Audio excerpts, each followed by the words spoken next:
Hi, I'm Jenny with Sustrate Strategies.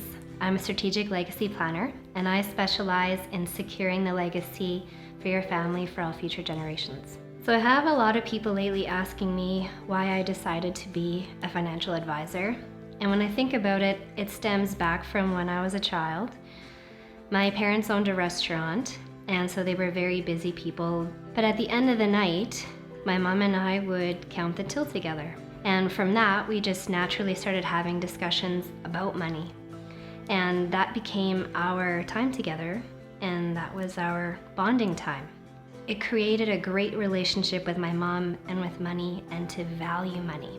So as I got older, we started having deeper conversations about money, obviously about, how to pay off debt properly and how to live within your means, respect money, don't overspend. And she doesn't have a designation in any kind of financial planning, but she was just very savvy with money. So for me, I wanted to teach that to other people. Where it solidified for me is about 7 years ago. My mother was in a relationship with a gentleman. My parents have been divorced, and he was doing something that he loved. He was practicing team roping, and he had been doing this all of his life, so he was very experienced at it.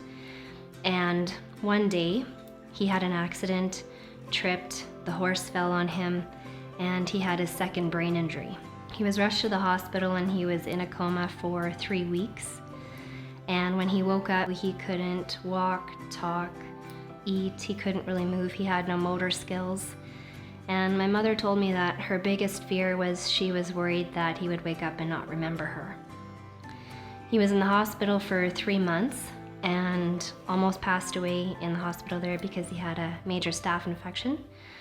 So my mom took him out of the hospital, brought him home, and rehabilitated him for the next year.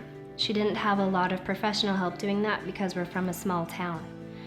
So she took a lot of time off work and helped him learn how to walk and talk and eat again. One day he woke up laughing and joking, and he had a heart attack.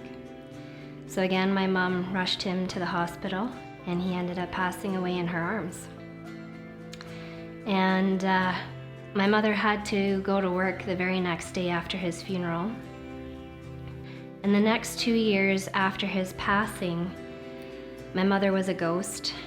And I truly believe that if we had proper insurance planning in place, she would have been able to take that time off work, and she could have had the proper help that she needed in order to move on.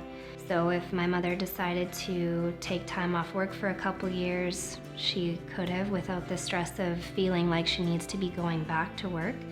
Maybe she wanted to just spend time with her family, and she could have traveled around to spend time with us.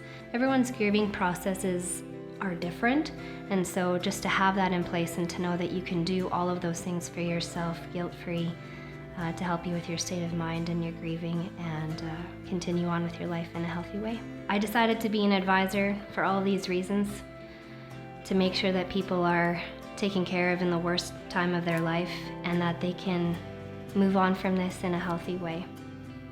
So if any of this information resonates with you, I'd love to connect with you. If you're at a place where you want some life planning done, you can follow me on Facebook or Instagram at Sustrate Strategies. You can also book a complimentary session with me on my website, sustratestrategies.com. I'd love to connect with you and set up securing the legacy of your family for you.